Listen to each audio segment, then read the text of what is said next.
For the past somewhere between 15 and 20 years in the surface temperature record, there hasn't been an increase. So temperatures now are more or less where they were back in the late 1990s.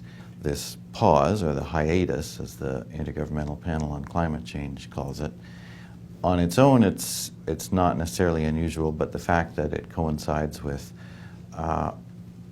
these predictions that we should have seen much higher increases in temperature, that's what makes it an important interval to study and understand.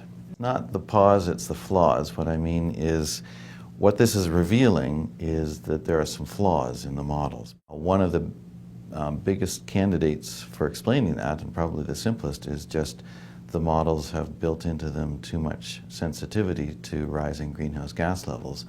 The reason they all predict there should have been so much warming is that there's been about a 15% increase in the CO2 level in the atmosphere over the past couple of decades. And if you put that into all the models, they all come back and say, well, you should have a lot of warming as a result of that.